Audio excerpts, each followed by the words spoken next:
What's going on, guys? It's your boy PJ, the OG Keymaster, and we are going to have an awesome conversation today, guys. We're going to be talking WandaVision, the series finale, episode 9. Um, so get your get you guys talking hats on. It's gonna be a good conversation. Hopefully, our good buddy Mr. Becker will be joining us here pretty soon.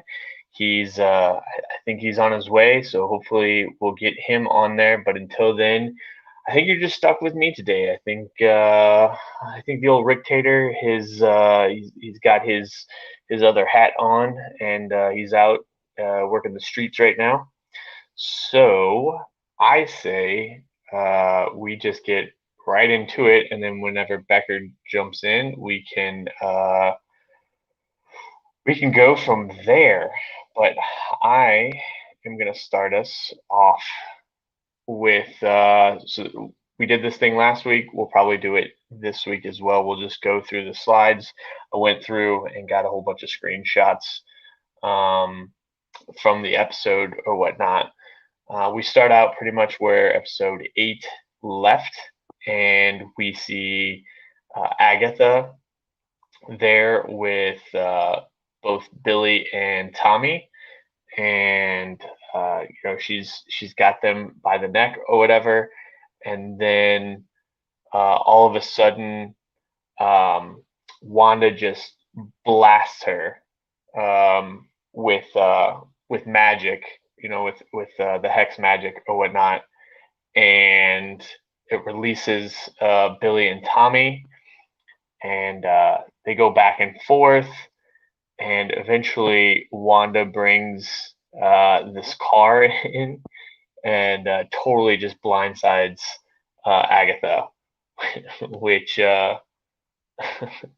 we got Kyle Bitten already in the house, always right 1,000% of the time. All right. But we get Wanda bringing this car and just smacking the shit out of Agatha, and we get this pretty cool scene where kind of like the Wizard of Oz, where all that's left of Agatha is her boots.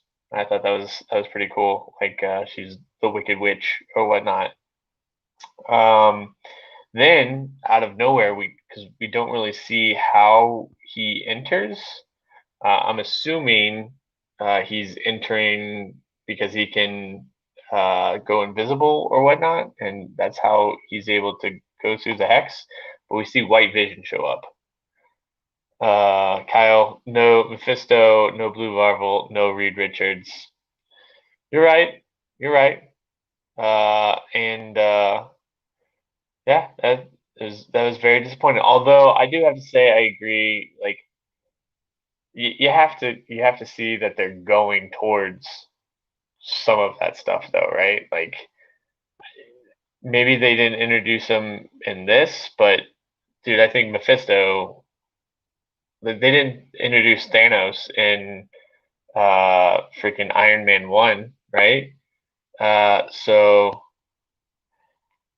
I mean, what they didn't show him then. They didn't show him in Thor, or but Thanos was the one that was kind of pulling all of the strings uh, behind everything, right? So I I still don't know. I think they're leaning towards Mephisto as the phase bad guy, but that's just me. They really teased us too much, though. Yes, they did. They did. But we get White Vision showing up, and White Vision uh, shows up, and it looks for a second as though Wanda is like, "Oh, Vision, is that you?" And then he gets a directive that he is supposed to kill the uh, is supposed to kill Wanda. Uh, was still a satisfying ending. Yeah, yeah, we'll get there. All right, so then all of a sudden, Vision shows up because if you remember, We haven't seen Wanda and Vision together since since Vision was with Darcy, right? So this is the first time that they're seeing each other after Vision finds out everything that's happened, and that this is all just, a a charade, or a facade, if you will. I'm a little disturbed by the ending. Well, I'll tell you my thoughts on it, and we'll see if anyone agrees. So Vision shows up and completely destroys White Vision, drags him, through the pavement, throws him into a burning, or into like a mobile home, or whatever, and then they look at each other, and he says, "Let's, fight. This is our home. Let's fight for it." And so he goes off and he fights White Vision, and then Wanda goes off and fights, flies towards, to try and find Agatha or whatnot. When that happens, we find out where Monica is. So we last saw Monica at the mid-credit scene when Pietro, I guess we're gonna call him Pietro, fake Pietro, when he finds Monica trying to look in Agatha's basement. So we get a look, and she's being trapped or kept by Pietro, right? And he is able to, touch her, and it completely incapacitates her for a second. We continue on with the White Vision and the Vision fight, which I thought this was the ultimate troll by Paul Bettany, when he said that he got to work with uh, an actor that he's never had to work with, which is himself, I guess. Uh, that was a good troll right there. He got a lot of people, because a lot of people, including myself, were trying to look, saying that it was going to be a number of people, right? And it ended up being himself, which that's awesome. Then we see Jimmy Woo being brought in by sword agents. He's handcuffed, and he starts to talk with Hayward. And Jimmy Woo says, within an hour, I'm gonna have the FBI. What's up, Pure Gosu? And they got us all, exactly like you, exactly, man. They had us all, man. But they woo woo woo. That's right.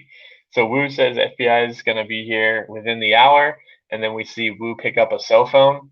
And I thought this was a cool scene where he breaks out of the handcuffs, and it's like the magic that Scott Lang was teaching him.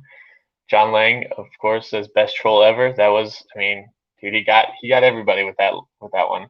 He had everyone hanging on those words, that he got to work with an actor that he'd been wanting to work with for his whole life, or whatever the quote was. So Jimmy Woo makes the phone call back to his FBI people, and he asks them if they can be there within the hour. And then we see the scene that kind of solidifies. We get the confirmation that it is the Darkhold. That is the book. Remember last week, did we discuss the three possibilities, or at least the three possibilities that I thought it could be? And the major one was the Darkhold, even though it didn't match what the Darkhold looked like in Agents of S.H.I.E.L.D. or in The Runaways. But nevertheless, this is the Darkhold of, I guess, the MCU, or maybe it can change. The look of it can change. I don't know. We'll have to see if they release any more information about that. And Bryn says they knew we would overthink it. Absolutely. Every little word. They know that we're just hanging on every little word that they say. So we get to find out that it is the Darkhold, and Agatha tells us that about the Scarlet Witch and how she is more powerful than the Sorcerer Supreme, and that she is destined to um, pretty much what is it, inflict harm upon the world or something of that nature. She's destined to pretty much bring humanity to their knees. Um, and this, I think, has, we're going to get into it, but I think this is because the Scarlet Witch is supposed to be the vessel for Catan. I'm still throwing that out there, still thinking it. Let's see. So then the person that we all thought was somebody, Dottie, turns out her name is Sarah. Sarah is just a normal person, apparently. And she comes to Wanda and says, Agatha releases her from the hex spell or whatnot. She comes to Wanda and says, can you please allow my daughter to come out of her room? She just wants to see her daughter. She wants to be with her daughter. The funny thing about this, though, apparently there was some information that was released, and in the foreign version of this, on the subtitle, or not in the subtitles, but in the end credits, it has her name listed as Sarah Proctor. And if you do a Google search on Sarah Proctor was actually a witch in the actual Salem witch trials. So I thought that was kind of a cool little Easter egg. Then we see Agatha kind of explaining pretty much how uh, Scarlet Witch has all of these people under mind control or whatnot, and how she has them under her control. We skip over to Pietro and Monica, and this is where Monica, and this is the other big troll that I think Marvel got on us. So we find out that this is Ralph. This is the Ralph that Agatha is talking about, and Ralph's full name is Ralph Boner. And Ralph Boner, that's his house that Agatha was living in, and what a troll that was. So this is not Pietro at all, not the Pietro from the Fox X-Men universe, and he got his powers from the necklace that I guess Agatha had put some kind of a spell on that gave him the powers of what would be Quicksilver. We see White Vision and Vision still fighting throughout Westview, and then we see Agatha has released all of the Westview people from their mind control, if you will, and still don't know how he had speed. Well, it was the necklace, right? It was the necklace that he had on, because she being Monica was able to use her spectrum vision or whatever, and she saw the purple hue around the necklace, and when she yanked that off, that took his powers and everything away. We got Mr. Becker in the building, so I'm going to go ahead and add him to the stream and get him in here. What is going on, Mike? Oh, not much. How's it going, PJ? Sorry about that. Dude, no worries, no worries. So we were just going over it. I'm only into slide 22 of this. So up to this point, 20. Yeah, up to this point, did you want to, give any insight or any of your review on what transpired essentially? That we found out about who Pietro was, that his real name Mhm. was Ralph Boner. That last name cracks me up every time. Like that's just them being like, gotcha. Yeah. And I told a little story about Sarah, who is Dottie, right? Sarah, I saw something where on the foreign end credits they listed her full name, and it was actually Sarah Proctor. And Sarah Proctor was an actual witch that was tried during the Salem witch trials. Okay. Did not know that. But in saying that, Ralph Boner, if you remember in Days of Future, I think it was Days of Future Past, yes. So when Wolverine goes to like the lake house or whatever, the house, the name on the mailbox of the house is Boner, spelled the same way. So I'm pretty sure that was Marvel. I think that's them trolling Fox once again. So I thought that was cool. But go ahead. I'd like to hear your perspective up to this point.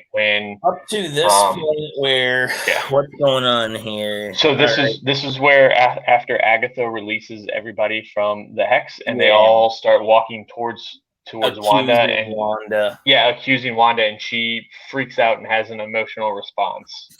Well, I was wrong on a lot of things. one of the ones that we were right on, though, and I think everybody kind of had a consensus, Wanda wasn't consciously doing any of this. Right. And it just kind of happened to her. Like, out of her grief, her powers activated.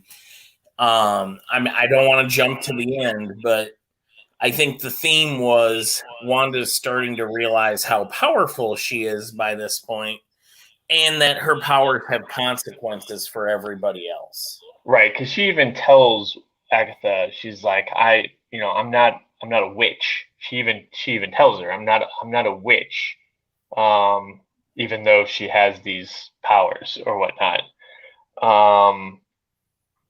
And we did find out that the book is the Darkhold, right? And that the Scarlet Witch is more powerful than the Sorcerer Supreme, which I thought was interesting. Bryn thinks I'm wrong. What up, nerdy couch? And then Agatha used magic to give him powers. That's right. Yep. I think you're wrong about that. I'll get into it at the end. I don't know if he's talking to you or to me. Probably me, because I was just saying my impressions. So you think that Wanda was... I'm getting a little echo. Is that from you or from me? I don't know. I can hear my own voice. Let's see if that made it better. No, is that any better? No? Yeah. Good? Better than it was.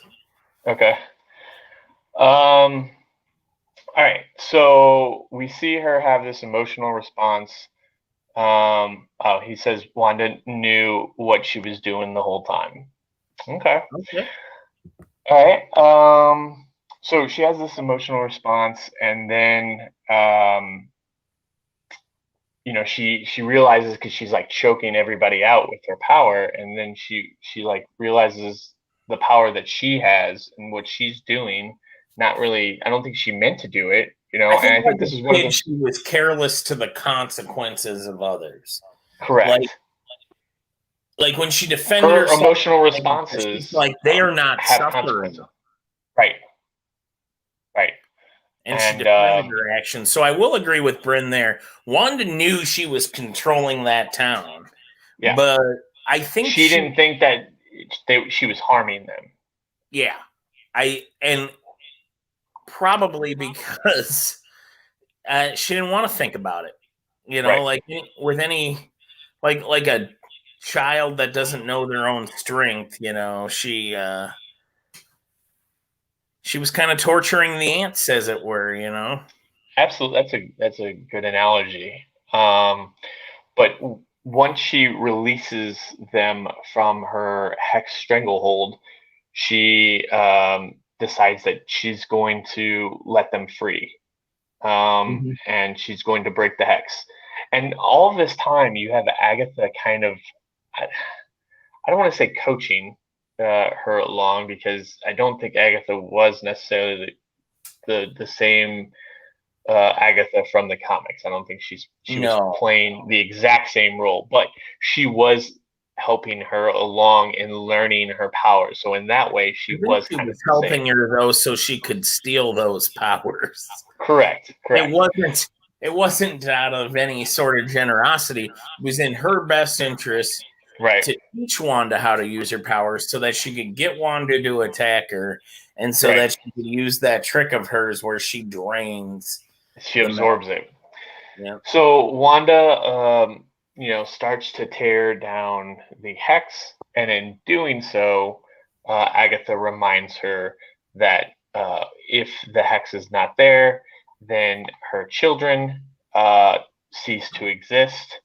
Also, Vision ceases to exist without the hex. So she stops tearing the hex down. I don't think any of the people get out of the city, even though she tried at first. Her love for her children and for Vision prevented her from doing any more. And then we see Agatha, attack the family. We'll just call them the family. And Wanda prevents it by putting up a hex shield. And at that point, we see Agatha start to drain Wanda. And did you notice even Agatha had black fingers, black fingers, black hands and stuff? It was and then obviously whenever she drains, we got Thomas Fucks in the building. Holy crap! I didn't enjoy the Disney type ending there. I said it. All right, I kind of agree. I wish it would have ended just a little differently. I think our endings were better than what Disney came up with, honestly. But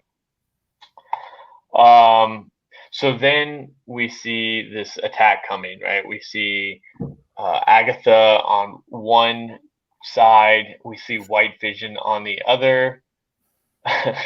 Bryn Anderson reminding us, the lessons that we learned in Star Wars, that Agatha has the high ground. So we see that is the most bizarre rule when you have the ability to fly through the air. Right. But we got Agatha and White Vision, and then we see Sword has entered whenever Wanda took down the hex for the short time. And we actually get to see, this cool fighting pose from, it's not really the ending. They could have said to be continued after this. Yeah, they could have. But we see, the family getting this pretty cool fighting pose. And White Vision, goes off with Vision. They fight. And Agatha flies up. And, Wanda flies up. And just as they're getting ready to have their battle, Wanda disappears, right? And it leaves Agatha looking, trying to figure out what's going on. Then we see this. Can you go back to that picture for a second? Which one? This one? Yep. So Paul Bettany whispering in his own ear. When he said that he got to work with an actor on this that he had never worked with, do you think it was him? Oh, yeah, absolutely. We just talked about that right before you jumped in. Oh. That was the ultimate troll that Paul Bettany. I didn't know this. I'm actually making that joke just out of. I'm pretty sure that's what he meant. I think he came out and he clarified that that's what he was referring to. That he got to work with himself. That he got to work, with himself. So, and then we see Hayward come out and he gets ready to shoot Billy and Tommy, and Monica steps in, and we get to see her use this power where she's able to essentially slow down or absorb the bullets. And it kind of phases through her. Yeah, phases through her. One gets past, but Billy kind of takes care of that, and they have this cool little "I like your powers," and she's like, "Yeah, I like your powers," and so then Hayward tries to back away, and that's when we see Darcy come in with the ice cream or the funnel cake truck or whatever and pens him in. And that's the only time we get to see Darcy, which was very disappointing. I'm sad to say that we didn't really get a good ending to Kat Dennings' Darcy Lewis role in this show. We did not. And John Lang said he said on Good Morning America it was himself. So there you go. And then so we get this scene where they start going back and forth, and they have this riddle off where they're riddling each other about who the real Vision is, or what makes a real Vision, or what. I wish I could remember what the riddles were that they were telling about the ship or whatnot.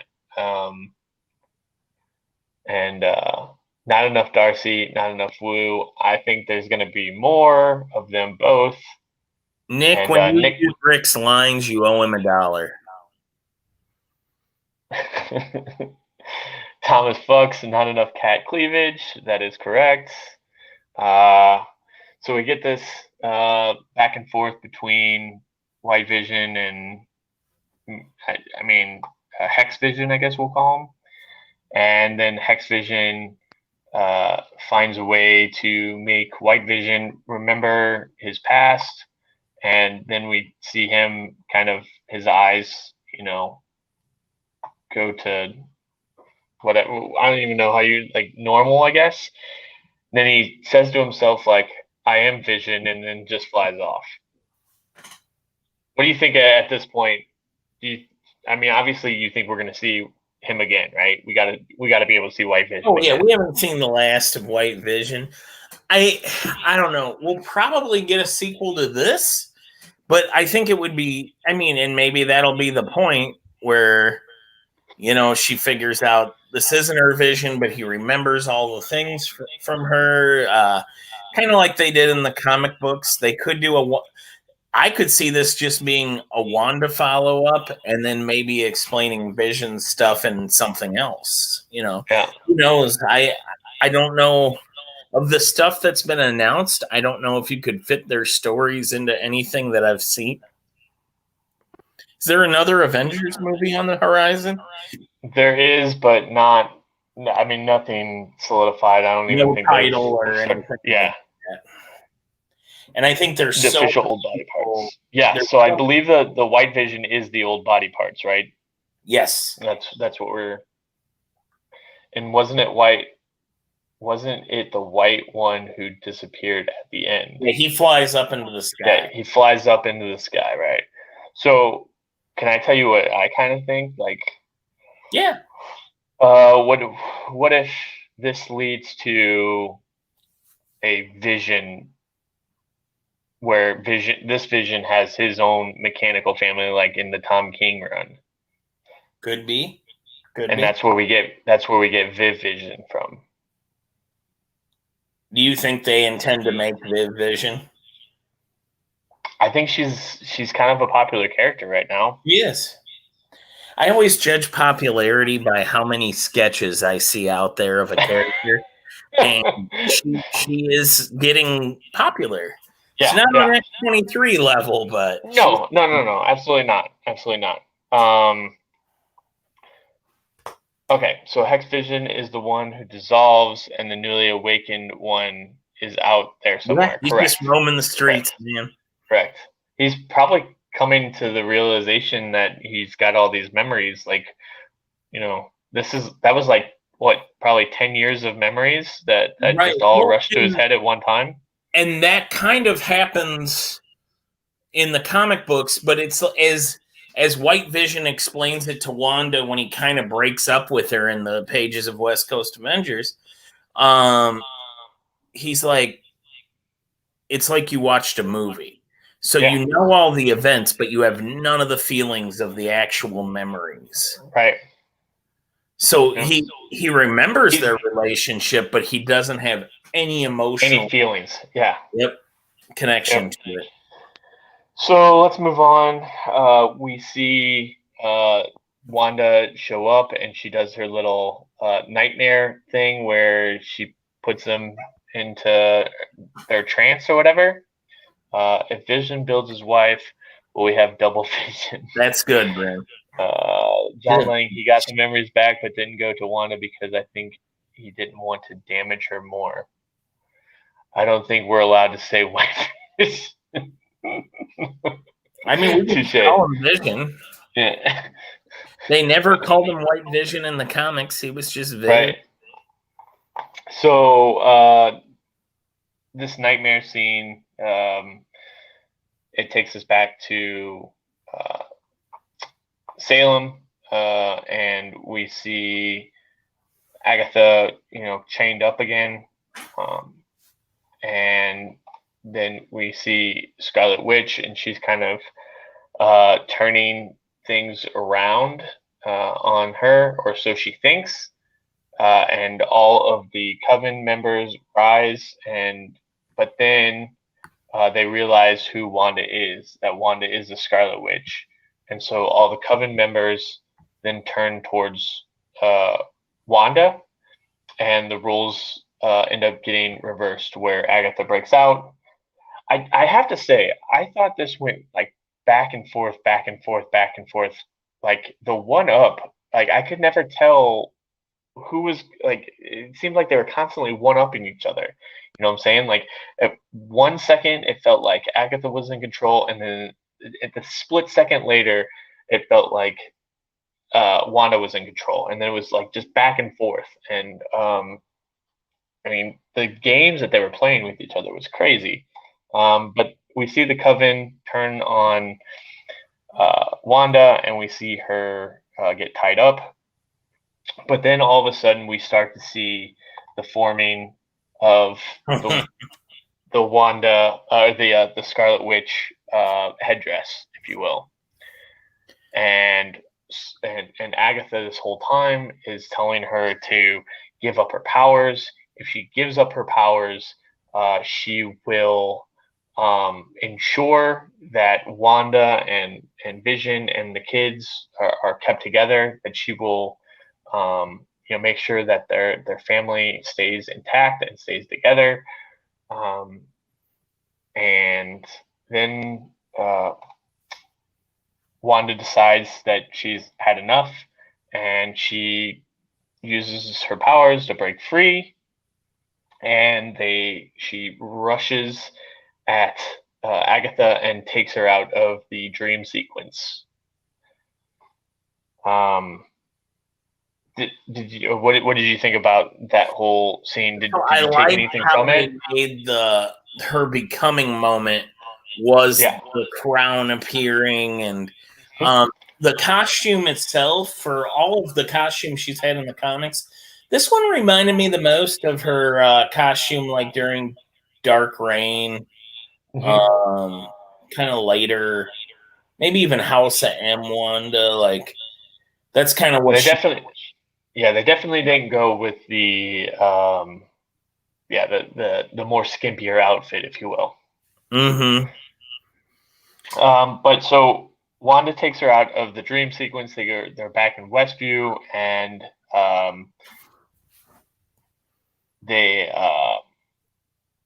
she's telling her that she can have the power, and she's just lobbing hex balls at her. If that's what we want to call them, hex balls. Yeah, knowing that she's giving her power away, essentially. Right. She's like, they did a great job on the costume to do with it. Yeah. She wanted to get rid of her power, right? She wanted to be done with it, I think. And so Agatha starts absorbing it, and we see Wanda pretty much go dark, as if she lost her power or whatnot. She was dying essentially because she drained lost her power. Vitality. Drained, yes. But then Agatha goes and tells her that once a spell has been cast, it can't be undone or altered, and that this whole world was broken, much like Wanda was broken. And she goes to zap her to, I guess, kill her, to finish her off, and she has no power, nothing. That was a great moment, Thomas. That was when the clouds faded away and the runes appeared in the sky. You know shit was going down, and I got misty. I'm not gonna lie, dude. The thunder, because you saw the thunder, and then all of a sudden you saw Wanda, and the camera panned over, and you saw this, and you were just like, holy shit.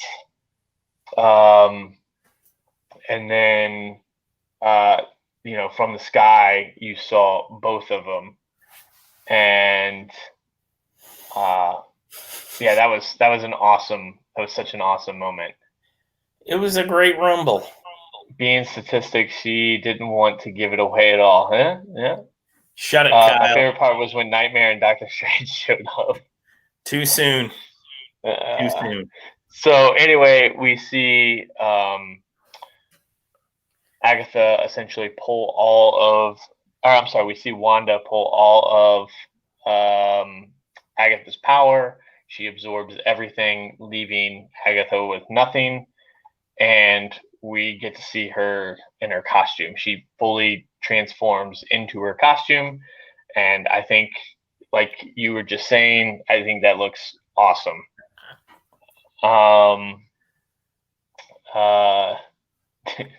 He's got a lot of comments. When she said mutants. So Kyle, what about Agatha just being a regular person? Remember when you said that? We all made mistakes here. All right. So then Agatha asks, Wanda, so what of me now? What's going on?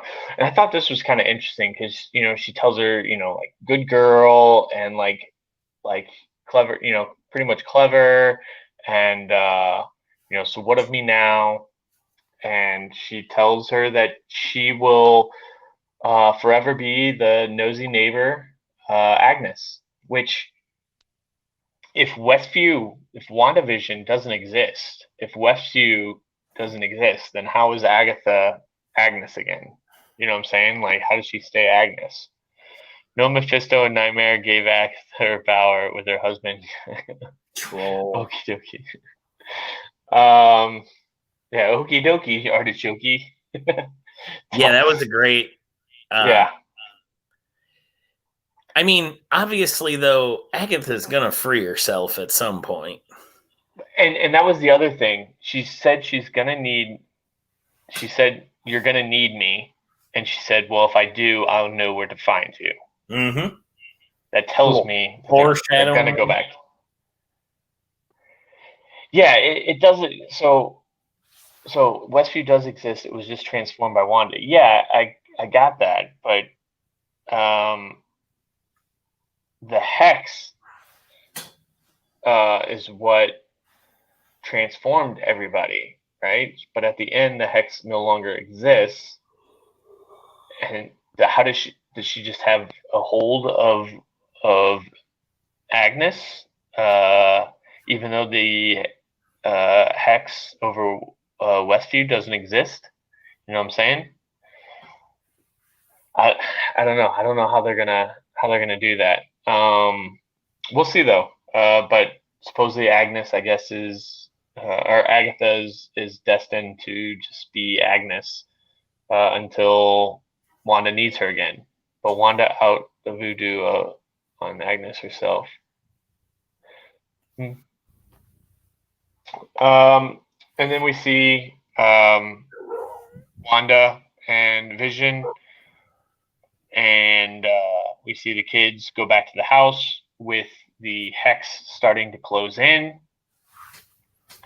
And we see Vision and Wanda putting the kids into bed, knowing that the Hex is closing and knowing that this is the last time that they'll be with their kids and be a family. And then, we see Vision and Wanda talking in the living room.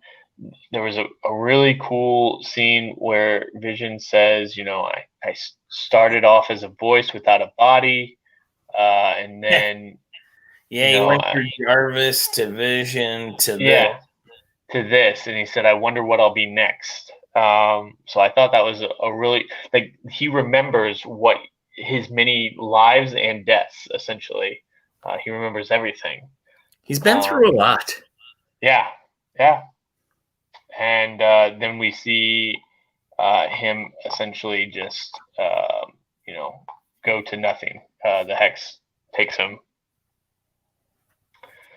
Yep, the kids are part of Mephisto's soul. Yes. Maybe. I meant she put the whammy on Agnes. I still think this. I still like this. Kyle can make fun of me all he wants, but I still think that something is happening. So once the Hex is gone, it looks like pretty much the way it did whenever Wanda showed up, and she walks back down to downtown. I guess we're going to call this downtown Westview. Looks like the poppin' downtown Westview. And she meets up with Monica, and she realizes all of the people are looking upon her as if she's the bad guy, as if she did something wrong, which she kind of did. And, she kind of is accepting of the consequences, the views of everybody. And I think she's starting to realize that she messed up. She made a mistake. And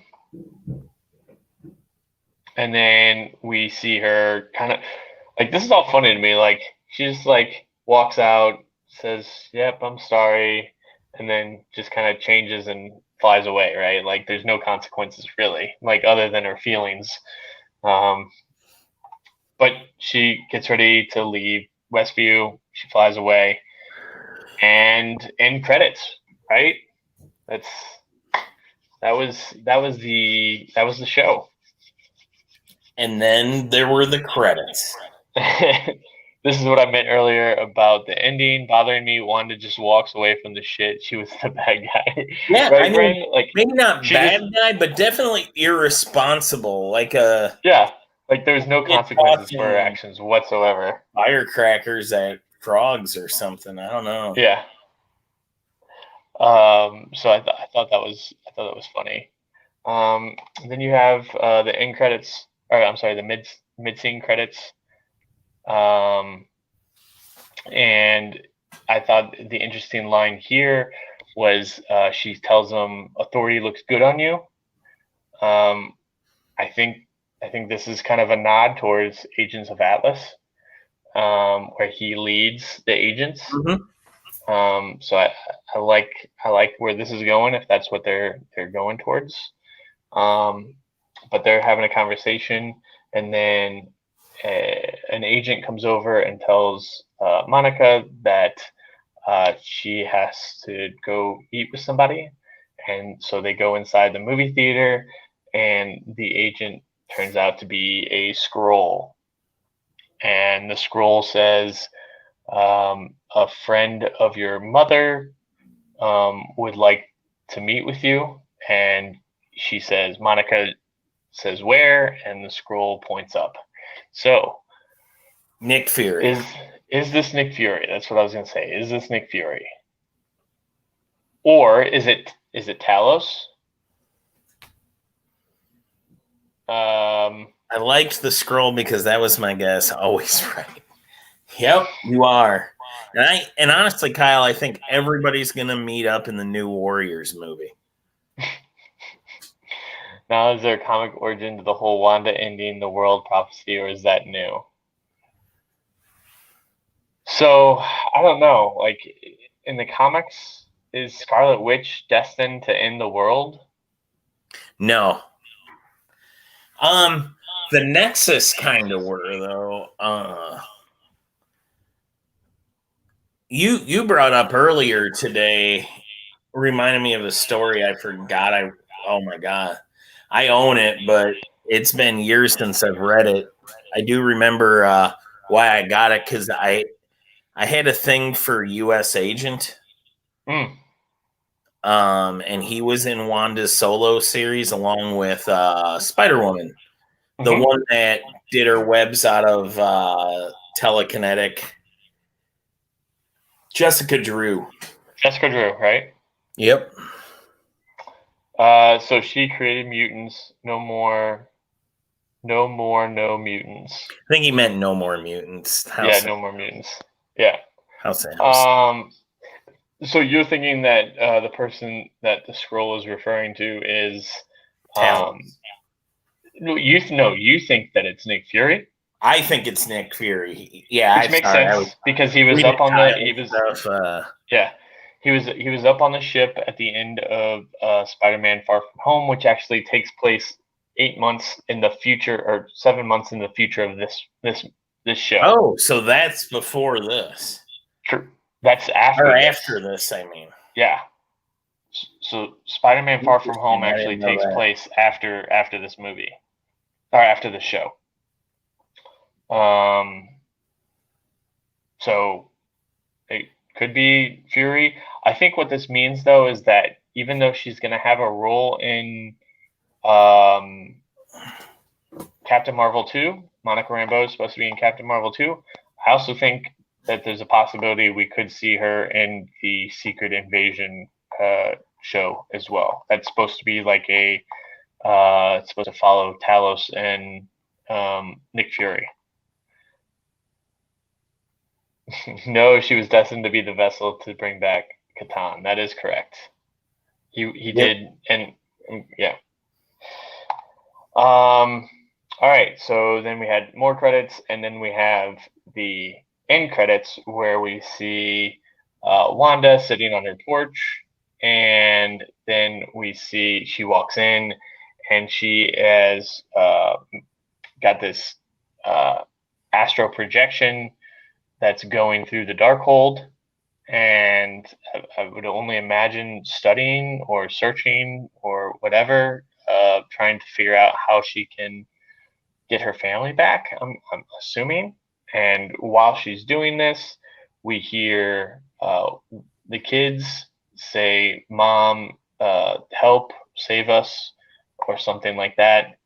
And you see Wanda kind of look up in almost shock, as if she's found her kids, that they're still out there. So where are we at right here? What do you think? So where were you going to tie this into? I know you talked to me about it this morning. Did you see something I didn't see that tipped something off? No, I was more going to talk about kind of last week we talked about the Nexus thing and how it could be the Nexus of reality. Mm-hmm. This week I was going to talk about, instead of Next, because all it said was Nexus, and I was actually going to talk about I thought maybe you were referencing to this scene. You hear the kids' voices calling to her, so obviously next season, I don't know what the plans are. They didn't do the Scarlet Witch and Vision will return thing, but I don't think they're going to have a season 2 on this. You don't think this will have a season 2? I don't. Do you think Wanda will get a solo? No, I don't think Wanda will get a solo as well.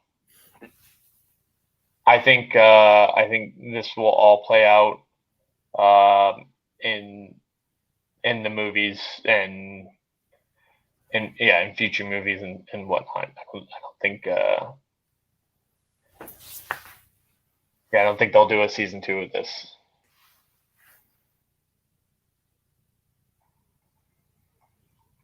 Man. But that's just me. I don't know. All right, so I wanted to go from here, and I wanted to kind of take a look at what the upcoming schedule is for the MCU.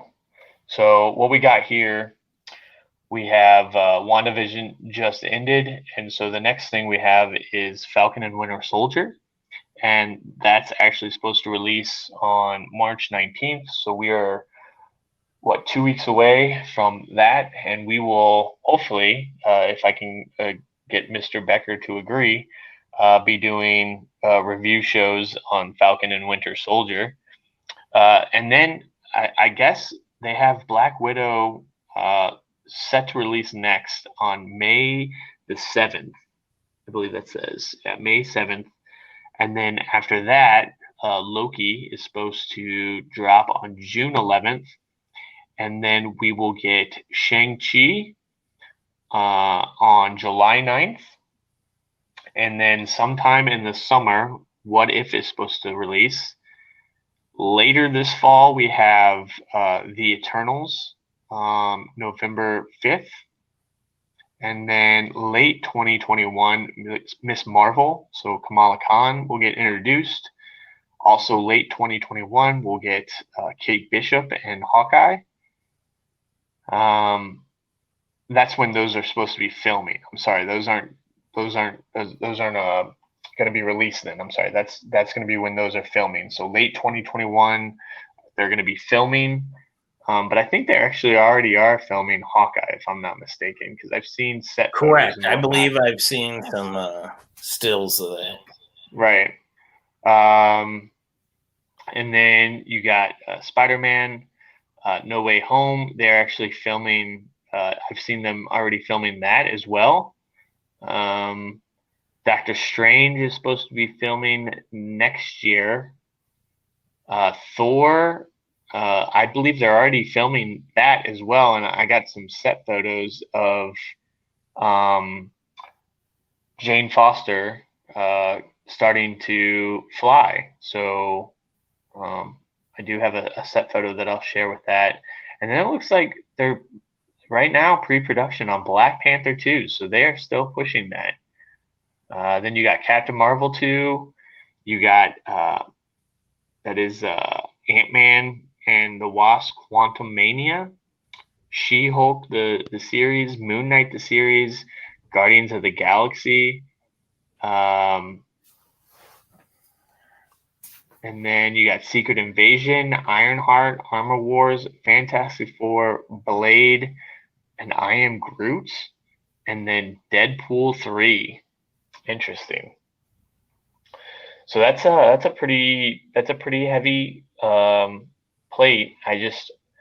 And some of these shows might get multiple seasons or whatnot that are on the on Disney Plus. I don't know. What do you think? I like some of these. What are you most excited for? Because mine's one of my most. I like Loki. I think the one that I'm most excited about though is going to be probably Doctor Strange. I want to see because I just now that I feel like I'm invested now. You know what I'm saying? And I want to find out where this is going. But that's just right now. I'm sure, like after Falcon and Winter Soldier comes out, I'm going to be like, I don't know. That's a great thing about this is that they could take this in any direction. So next, when does Falcon? Do we get a week off, or does it jump right into Falcon and Winter Soldier? So we have this week, and then the following week, which is March 19th, is when it's supposed to release. Okay. So we get a week off. What are the speckers targeting for that? I mean, I would imagine for Falcon and Winter Soldier. Agent? Yeah. U.S. Agent, Baron von Zemo. What else? Actually, I think Patriot is supposed to show up in it. He's another young Avenger. Okay. I don't know if I've ever mentioned this, but I am a huge U.S. Agent fan. Are you? Yeah. So one of the early comics I read, I got some Captain Americas around the time U.S. Agent was still kind of hanging around, and when he was dealing with the fallout from like one of my entry points shortly after I got into comics, he killed left winger and right winger. I don't know if you even know who they are. But they were guys that were on the pro wrestling circuit where he got farmed out to when Power Broker gave him his powers. He was like a pro wrestler. Okay. John Daniels was. And he knew these two guys, and then they got brought back. They in a storyline where they killed his parents within Captain America pages, and he kills them with his bare hands. And then Grim Reaper at the end of the Wanda saga in West Coast Avengers resurrects left winger and right winger and uses them to torment US Agent. And that's all stuff I read in the early days of my reading comics. So I own, honestly, we could do a giveaway with it. I own a ridiculous amount of copies of the first appearance of US Agent because I went through this nostalgia thing where I thought, for whatever reason, I thought I lost the copies, and I would just randomly buy it whenever I saw it. I was like, oh, first US Agent, I'm going to grab it. Buy that. And I ended up with, by last count, I think it's somewhere around, I have 11 of them. Oh, wow. Yeah. And then I have a lot of my level. The random stuff that probably does. I own 6 copies of the issue where US Agent just hands Hawkeye his ass and gets kicked off of West Coast Avengers. It's a Roy Thomas story. Hawkeye's getting knocked out on the cover by US Agent. They fight in the ocean. It's really, I don't know why, but I love that issue. And whenever I see it, I'll buy it. Nice. Yeah, I mean, I think if that shows anything like this, then I think it's safe to say that it is going to be impossible to spec on because they're just going to throw so much at you. You're going to think it's going one way and it's going to go a complete opposite way. Yeah, who saw White Vision coming? Like, was anybody buying those before? Yeah, as soon as he laid dead on Wakanda, people were buying up West Coast Avengers 45. Really? That's hilarious. Yeah. Yep. I saw a set photo of Omega Red and Winter Soldier. Nick, you do not have to buy a ticket. You can get a free pass to that collection if you help me sort it. I might even pay you.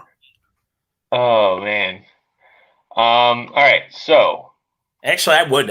Straight up, Nick, get at me later. If you want to make some money, I need help. All right, so last week, I brought up about Adventure into Fear, number 11, with Man-Thing, that actually introduces us to the Nexus of Realities. And we went through, kind of what the Nexus of Reality was and some of the books that were important. This week, what I want to talk about is, instead of the Nexus of Reality, talk about Nexus Beings. So just an awful book. Do you know which one this is? That's the Wanda miniseries, isn't it? Right. Do you know which book? Is it issue 2? It is issue 2. Wow. Now that's Recall, guys. Yeah, that's pretty good. I will say that John Higgins is an amazing artist. This is not his best work.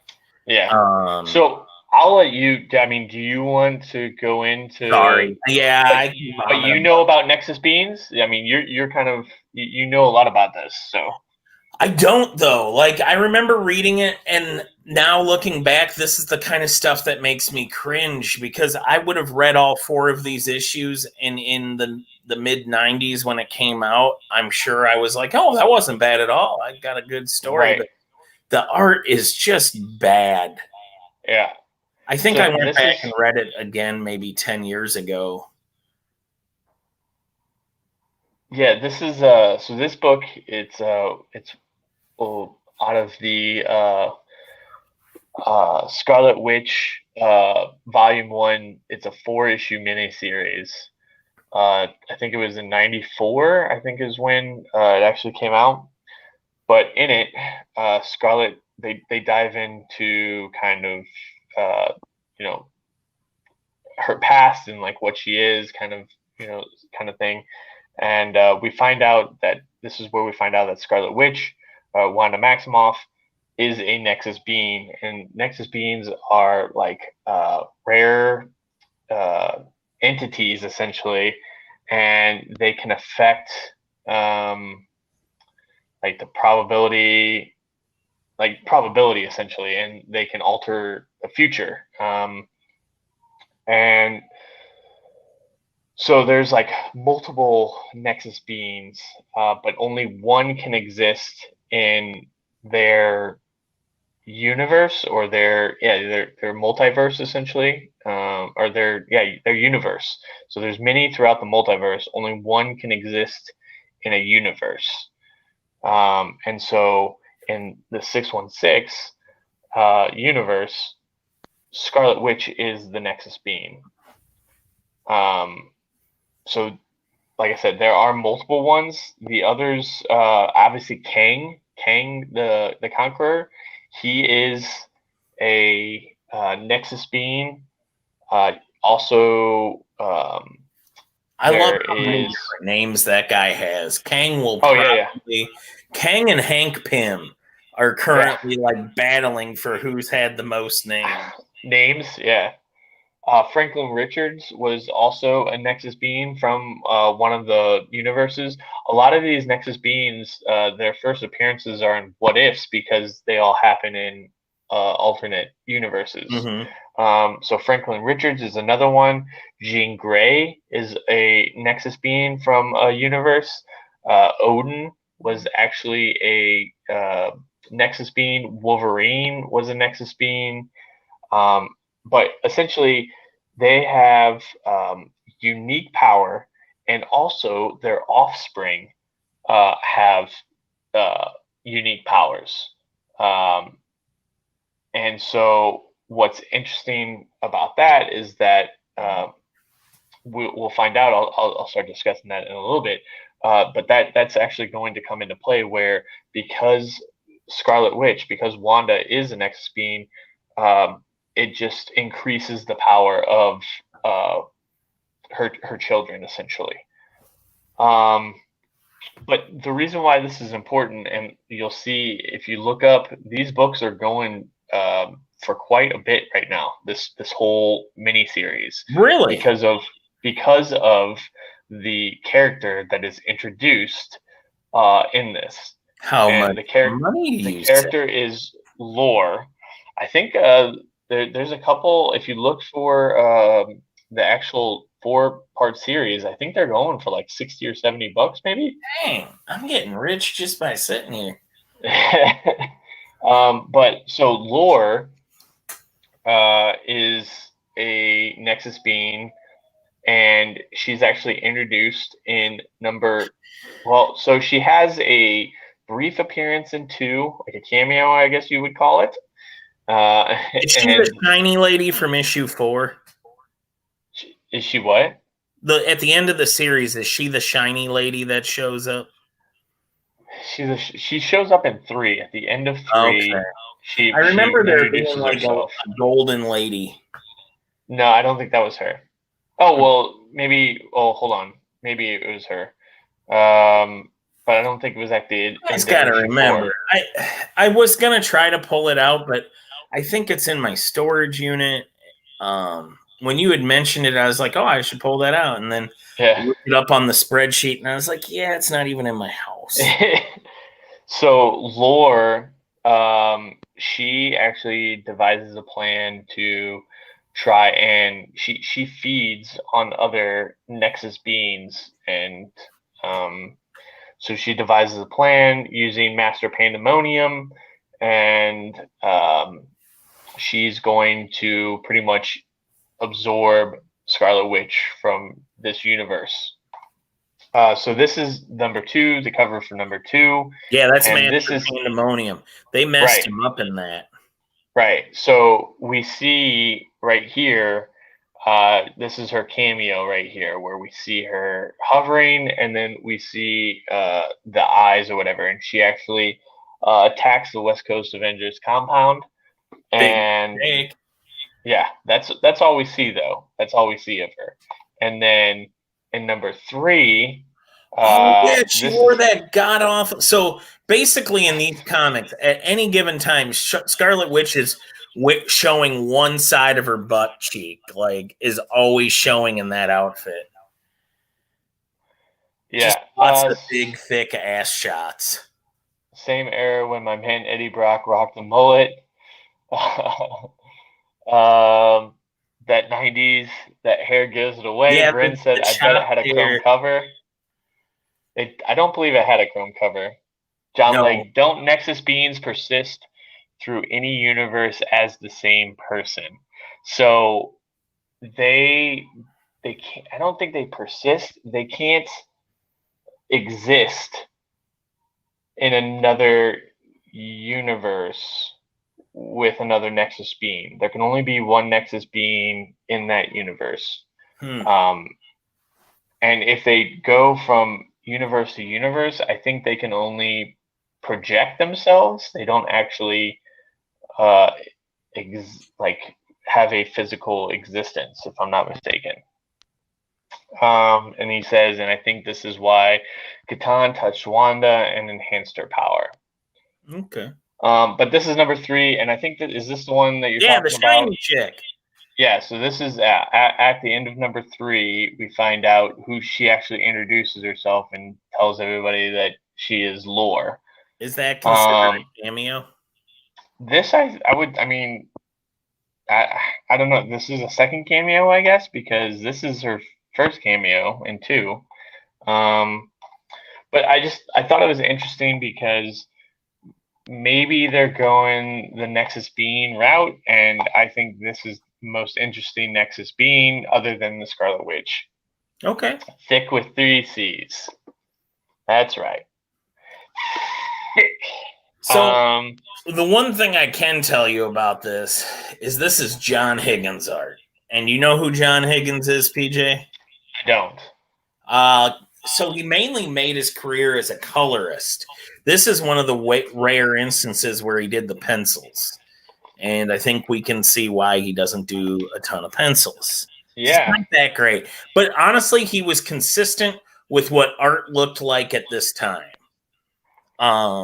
That's why I kind of look back at these. But he was the colorist on Watchmen, and he was the colorist on Killing Joke. Oh, okay. Batman and Killing Joke. That's what I mean. As a colorist, he worked with the tippity top of the comic book creators. But then when he went off and did his own thing, it all kind of went like this. All right. So the next thing I want to get into is where do you think Wanda was at the end there? That shack? So did she go back to Sokovia? Do you think that was Sokovia? I don't know. Where do you think? Know what you know where I think it was? Where? Wundagore Mountain. So I almost said that as my first answer, but I guess Sokovia because she's not from Wundagore. Right. But that didn't look like anything like Sokovia. No. Well, I don't know if there's mountains in Sokovia. I've never been there. So this is Wundagore Mountain. This is actually where this is the birthplace in the comics of Wanda and Pietro Maximoff. It's where Bova raised him, too. Yes, it's where Bova raised him. Also, this is where the Darkhold... High evolutionary. But this is also where the Darkhold chamber was. It's a cavern within the mountain, which is where Catan actually wrote or penned the Darkhold book. So there's a cavern here in Wundagore Mountain. So this was first introduced in the Mighty Thor 134. And this is where you were talking about High Evolutionary, and we get that whole storyline there. So you see this. I see it. I see it. I see it. You could be right. I think it's Wundagore Mountain. And I think this is all leading back to Catan. And so let's talk about what the Darkhold is. The Darkhold is the cavern, and it's believed that Catan wrote the book of the Darkhold in this chamber, and it actually made its first appearance, if you will, if a chamber can make a first appearance, in the run that we talked about last week, where we were talking about the artwork that you had from the Mighty Avengers. But Mighty Avengers 21, this is actually where they first start discussing the cavern of the Darkhold. And in it, we see Mordred, from who's the sorcerer or whatnot. And he was trying to get, whether it's tattooed or he was trying to get branded with the actual Darkhold pages, like on his body. And he is the one that ends up, possessing Quicksilver with Catan, or he, does whatever he does, casts a spell or whatnot, and actually has Catan possess Quicksilver. And this is all in Mighty Avengers 21, 22, and 23. I think that storyline plays out, if I'm not mistaken. But I certainly think that, you see Bova there in the background with Mordred. They're in the Darkhold caverns. I certainly think that this area right here, I think it's just, I think it's got to be it. Like, it's Wundagore to me. And if they're going this route, I think it still has ties to Catan. You call me all-knowing, man. You're giving out history lessons here. You're telling me stuff about things I've already read that I don't even remember. I think that's like Inception, isn't it? Yeah. So the other thing I found, and I can't take credit for this, but it was on a thing that led me down a path. So I'll just share it, and then, so you saw in the when in this latest episode, when they're putting the kids into bed, do you notice the right below the skull, there's a piece of paper? Someone has zoomed in, and they believe it says Demiurge. Do you know who the Demiurge is? It's not ringing any immediate bell. All right, so the Demiurge, it's the sentient life force that essentially seeded the elder gods that I talked about last week. Do you remember the elder gods I was talking about? It's Gaia, Catan, Set, and Ashtor, right? So the Demiurge is essentially what the father of those elder gods, and placed them upon Earth, if you will. And so I found it interesting that this would, say Demiurge, right? I started looking into it, found out that Demiurge is kind of related to Catan. And Demiurge first appears here in Thor Annual number 10. But the interesting thing about this is that even though we get the past of the Demiurge, the future, the prophesized person that is supposed to become the Demiurge and have the power of the Demiurge is Billy Kaplan, Billy Maximoff, Wiccan, whatever you want to call him. So he is prophesized to become the Demiurge, and essentially it just means that he is omnipotent. He will have powers that are greater than anyone can imagine. And why? Because Wanda Maximoff is a Nexus being. And it is said that any Nexus being's offspring will have great power. So I thought that was kind of interesting. And so he is actually prophesized and told that he will have this power in Young Avengers number 10. Kid Loki actually tells Billy that he will be able to shuffle all of reality, and he will have this great power, whatnot. And then actually in Young Avengers 13, this is volume 2, by the way. In Young Avengers 13, we actually see the scene play out where he is able to start shuffling based off of a threat from an enemy called Mother. But we see him being able to shuffle realities and whatnot at an ease, like it was nothing to him. But I thought that was kind of interesting. But all of this still points to Catan to me.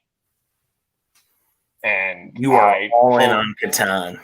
I don't know. It's just an interesting theory, and I'm going to stick with it because why not? No, it's certainly, if Catan's not in this, they've certainly put effort into making you think. Yes, and maybe I'm just a dumb dude that just follows those, that just picks up those pieces of M&Ms, just following along. You know what I'm saying? Piece of candy.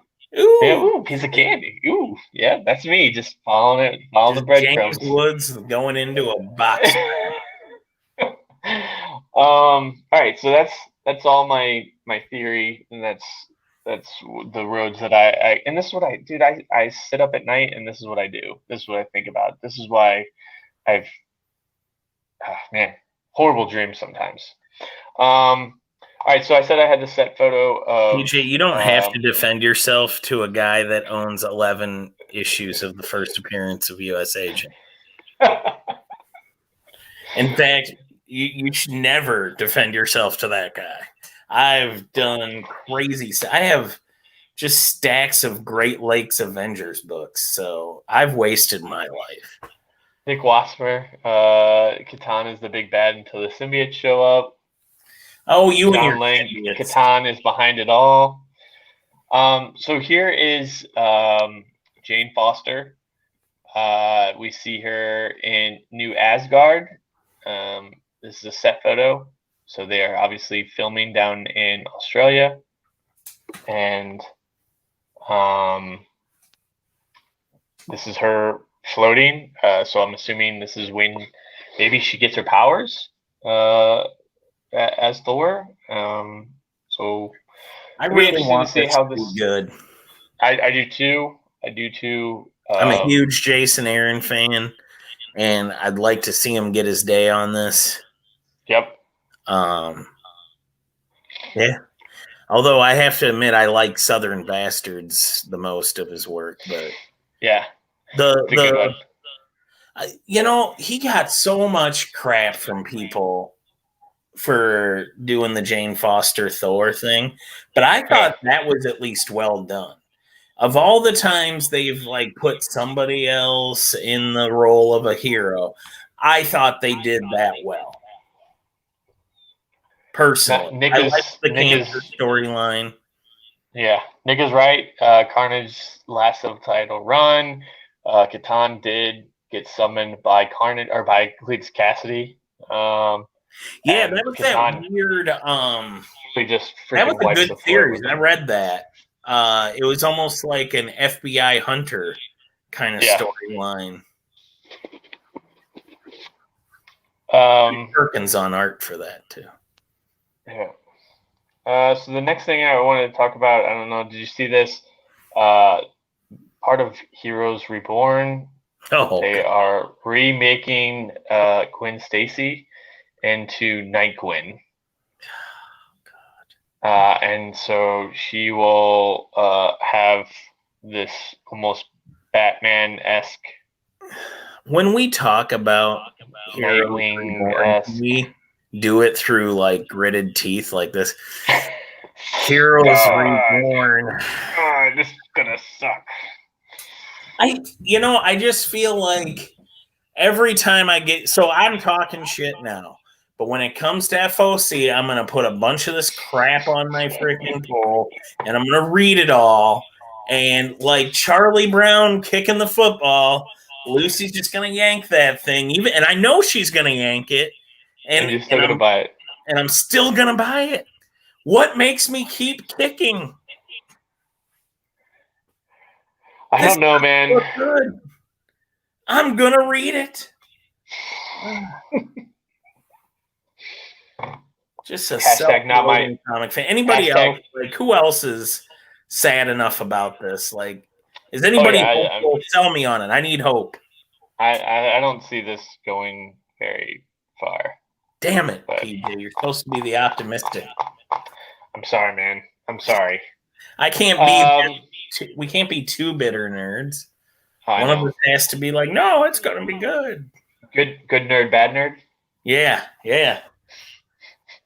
All right, so that is all I have for the news. I know you said that you. If we still got people around, speak up.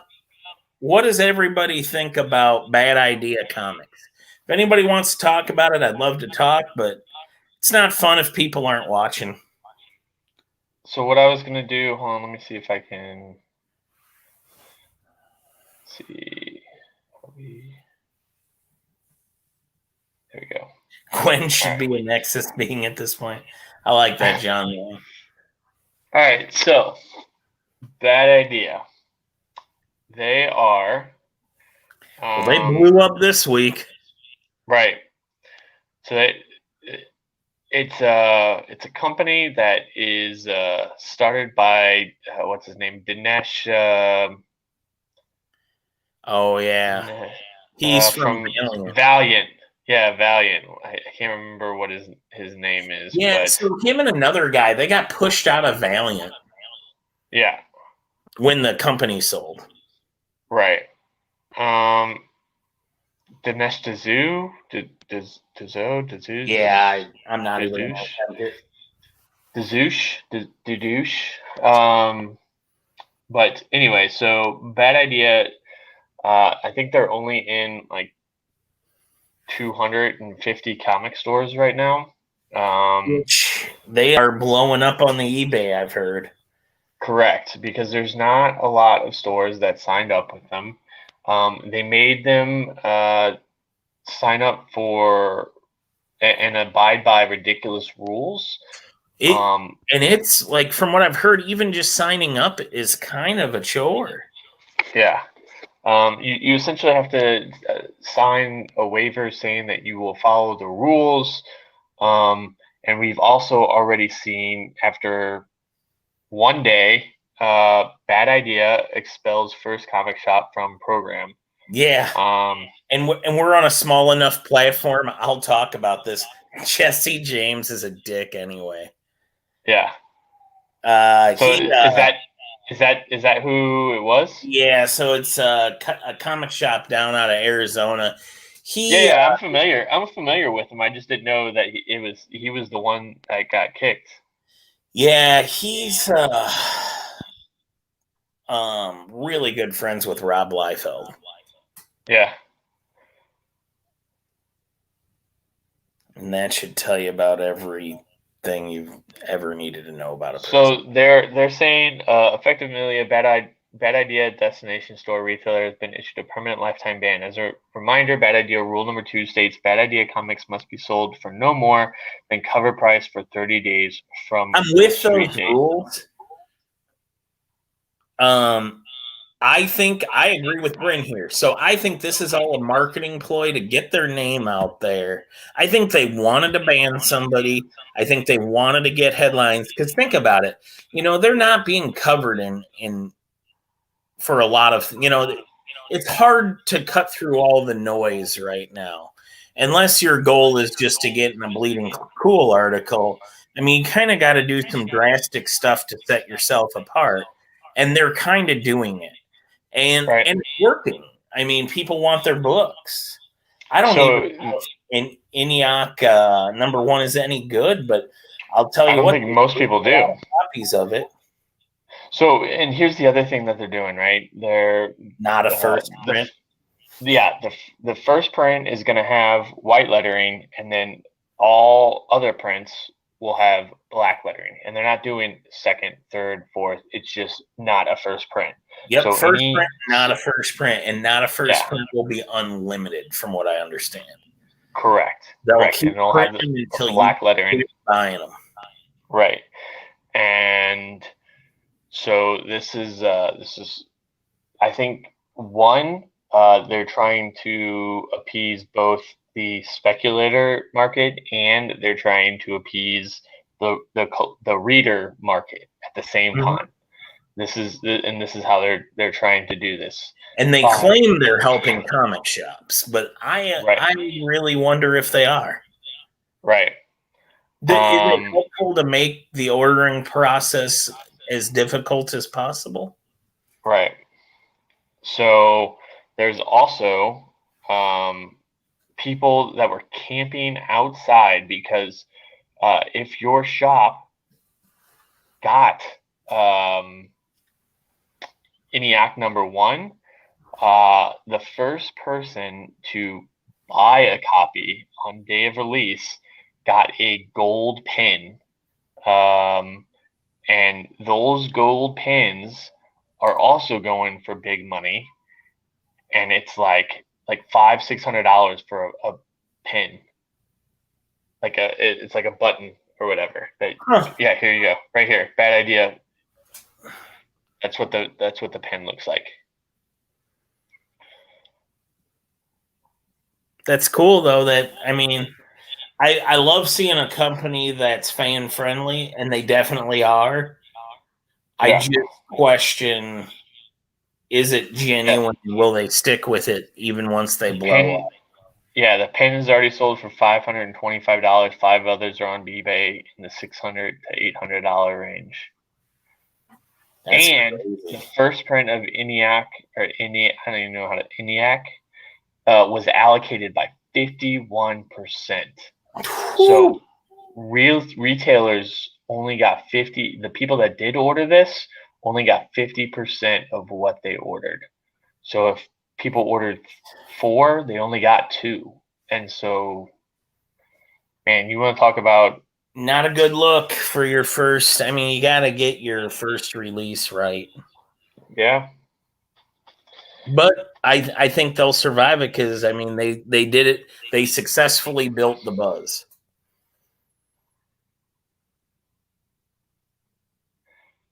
Yep.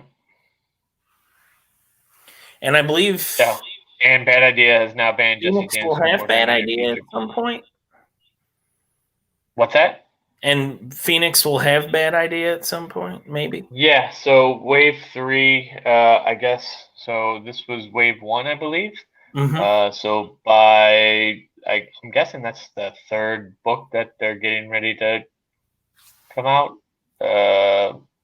or whenever the third book comes out or whatnot, Phoenix is signed up with Bad Idea, so you will be able to order your Bad Idea books through Phoenix.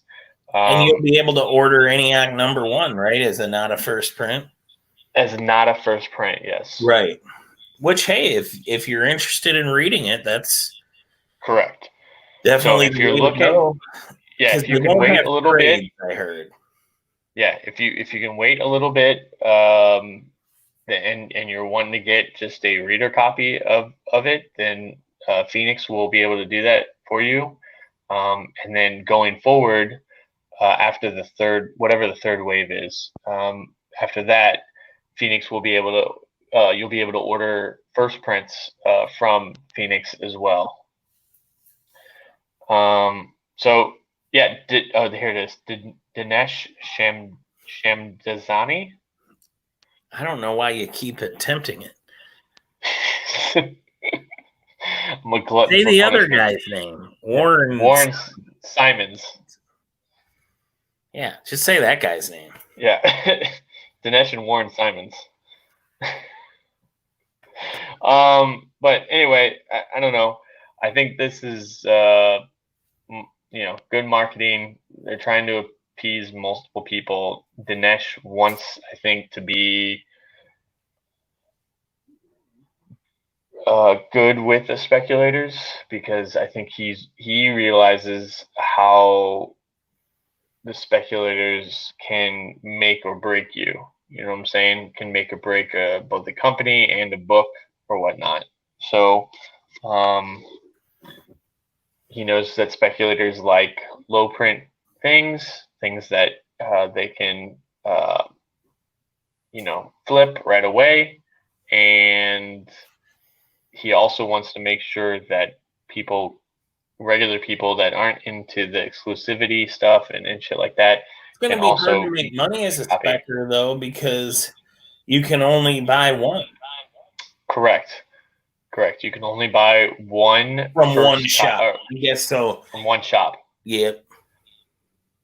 So yeah, because if they find out that you're selling multiple copies to somebody, then you will get a lifetime ban. Yikes. So, yep. But I don't know. We'll see how the rest of their rollout goes. This was their first book. Could be interesting. Could be not. Maybe they're just a flash in the pan. Maybe they go belly up pretty quick. We'll see. Good talk, guys. Looking forward to the Falcon and Winter Soldier. Yes. So we'll probably be back next week with the comics and stuff talk. But it won't be regarding any MCU stuff. Maybe we'll talk DC stuff, because we also got Snyder Cut coming out that following week as well. So we got Snyder. Oh, dude, that 19th show or the 20th show, whatever it is. Yeah, 20th. Dude, that's going to be a good show, because we're going to be able to talk. We're going to have to set up multiple hours for that, because that's going to be Falcon and Winter Soldier, and we're going to have to discuss Snyder Cut. So I'm down. All right. Well, guys, thank you for tuning in. Please, if you haven't, go over, and if you're watching on Facebook, go over to YouTube and subscribe to Phoenix Comics YouTube channel. They're going to be coming out with a bunch of cool content, not just comics and stuff. Mr. Becker will have his very own show coming out. We're a couple weeks out on it, but I talked to Rick and kind of got the gist of how to do this, and I started writing last night for it. So there you go. And I know I'm pretty sure Levi is gonna get a show going, and the Nick Wasmer, I think, will have one as well.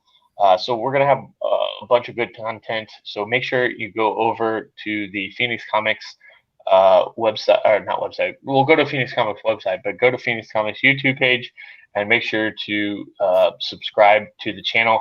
Also, please share the video out. If you have people that are into pop culture, if they're into the Marvel shows, if they're not into comics, that's okay. We'll dive deep into the shows and try and help them understand what's happening. Also, we're trying to get Phoenix to 200 subscribers. Mr. Becker has an awesome giveaway if we can get there. An ASM 46. That's the first appearance of Shocker. So, like I said, family, friends, people that like the shows, people that don't like the shows, if they have a YouTube account, have them go subscribe, because if they subscribe and we get to 200 and they don't like comics or they don't watch comics and they're not going to tune in, who gives a flip? That just increases your odds of winning an ASM 46. Exactly. Right? We want you to win. Yeah. So if you could help us out, we'd appreciate it. I know Rick would appreciate it.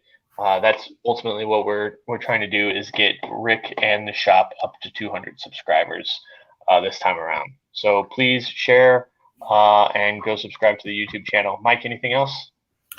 I don't have anything. All right, man. It was good talking to you. Good talking to you guys, too. We'll see you guys next week.